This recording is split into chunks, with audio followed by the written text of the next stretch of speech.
Terima kasih rekan-rekan media. Alhamdulillah baru saja kami diterima oleh Bapak Presiden dan mendapatkan arahan langsung dari beliau terkait dengan program-program prioritas yang diamanahkan kepada kami, Menteri Pendidikan Dasar dan Menengah. Tadi kami didampingi oleh Bapak Menteri Sekretaris Negara dan Bapak Seskat, dan arahan beliau terkait dengan bagaimana kami dapat terus melanjutkan peningkatan kualitas pendidikan, terutama program prioritas beliau. Yang pertama adalah untuk revitalisasi sekolah. Tadi kami sampaikan kepada beliau bahwa revitalisasi sekolah tahun 2025 telah terlaksana 100% untuk 16.167 satuan pendidikan di seluruh Indonesia. Dan tahun ini kami dengan anggaran yang sudah disetujui DPR 14 triliun itu mengalokasikan untuk 11.744 satuan pendidikan, dan insya Allah akan ada tambahan 60.000 satuan pendidikan, sehingga tahun ini kami akan melakukan revitalisasi untuk 71.744 satuan pendidikan di seluruh Indonesia, semua jenjang mulai dari taman kanak-kanak sampai dengan tingkat SLTA. Kami sampaikan juga bahwa program revitalisasi ini tidak hanya berkaitan dengan peningkatan mutu pendidikan, tapi juga dari penelitian kami juga berdampak terhadap ekonomi. Karena sistemnya swakelola, pembangunannya langsung oleh masing-masing satuan pendidikan, kami memperkirakan akan ada penyerapan tenaga kerja di tingkat daerah, mereka yang mengerjakan revitalisasi ini untuk 71.744 itu sekitar 1,1 juta orang yang akan bisa bekerja dalam rentang waktu antara 3 sampai 8 bulan.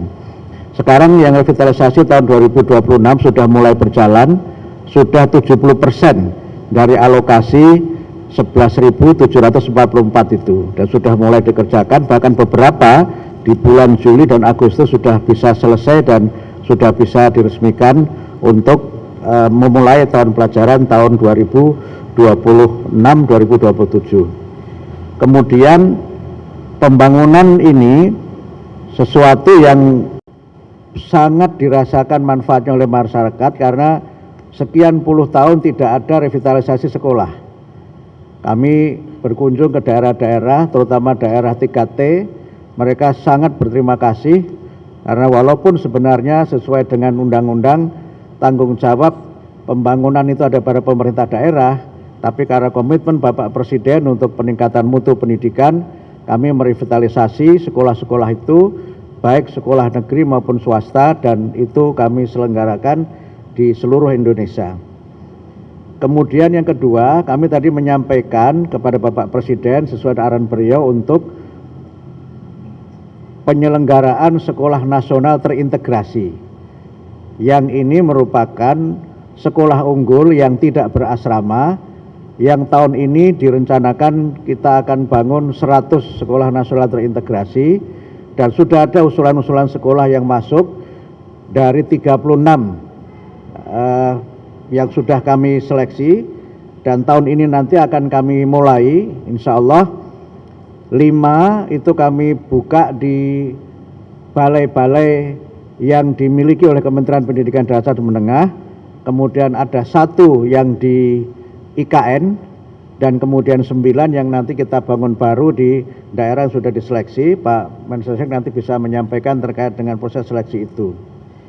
Kemudian untuk kesejahteraan guru, kami ingin tegaskan sekali lagi bahwa sesuai komitmen Bapak Presiden, tunjangan guru sekali lagi sudah dinaikkan dari yang guru non ASN, tunjangannya dinaikkan dari 1,5 juta menjadi 2 juta, dan kemudian guru ASN tunjangannya sebesar gaji pokok. Yang berbeda juga sebagai terobosan adalah tunjangan dan gaji itu ditransfer langsung ke rekening guru setiap bulan. Nah, ini yang membedakan dengan kebijakan sebelumnya, dan ini menunjukkan komitmen Bapak Presiden untuk bagaimana proses birokrasi yang tidak birokratis dan agar guru dapat mendapatkan manfaat langsung dari transfer tunjangan yang ke rekening guru setiap bulan. Kemudian untuk guru juga kami sampaikan bahwa tahun 2025 kami mengalokasikan beasiswa untuk 12.500 guru yang belum D4 atau S1 dengan beasiswa 3 juta per semester. Program ini sudah berjalan dengan sistem RPL, sudah masuk semester kedua, dan insya Allah sebagian akan bisa diwisuda pada tahun ini. Kami rencanakan kalau nanti sudah selesai semua yang 12.500, kami harapkan nanti kami mohon tadi kepada Bapak Presiden untuk dapat mewisuda 12.500 guru yang mendapatkan beasiswa S1 dengan sistem RPL.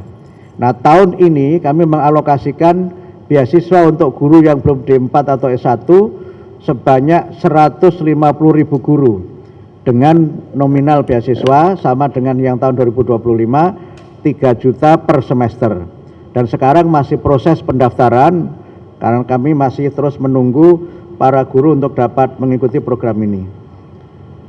Itu yang berkaitan dengan kesejahteraan guru dan peningkatan kualitas guru. Kemudian terkait dengan MBG, kami tegaskan bahwa MBG ini merupakan bagian dari program kami, yaitu 7 kebiasaan Indonesia Hebat. Bangun pagi, beribadah, berolahraga, makan sehat bergizi, gemar belajar, bermasyarakat, dan tidur cepat. Jadi kami menjadikan MBG sebagai bagian dari penguatan pendidikan karakter. Sudah kami terbitkan modul-modulnya dan sudah ada penelitian dari UI dan lembaga yang lainnya yang menunjukkan dampak positif MBG terhadap peningkatan motivasi belajar, kehadiran di sekolah, dan juga terhadap capaian akademik. Dan karena itu kami juga menyampaikan per 10 Juni sudah 80,7% murid yang sudah mendapatkan MBG. Jadi dari 53 juta sekian guru, 43 juta sekiannya sudah menerima MBG dan mereka menyatakan MBG terus dilanjutkan karena dampaknya sangat positif baik dalam hubungannya dengan tingkat kehadiran di sekolah maupun dalam hubungannya dengan motivasi belajar dan juga prestasi akademik. Kami kira itu yang dapat kami sampaikan terkait dengan pertemuan kami dengan Bapak Presiden dan arahan-arahan beliau yang berkaitan dengan peningkatan mutu pendidikan melalui revitalisasi. Kemudian IFP, mohon maaf kami tambahkan, Interactive Flat Panel tahun 2025 kami distribusikan untuk 288.865 IFP ke satuan pendidikan di seluruh Indonesia. Sekarang sudah digunakan dan sudah ada penelitian yang menunjukkan dampak IFP terhadap kualitas pembelajaran dan juga terhadap motivasi belajar. Saya kira itu yang dapat kami sampaikan dari pertemuan kami dengan Bapak Presiden dan arahan-arahan beliau untuk program-program prioritas Bapak Presiden dan juga program Kementerian Pendidikan Dasar dan Menengah. Pak Mensesnek, kalau cukup ditambahkan. Saya kira demikian dapat kami sampaikan. Terima kasih pada teman-teman media semuanya. Terima kasih. Terima kasih.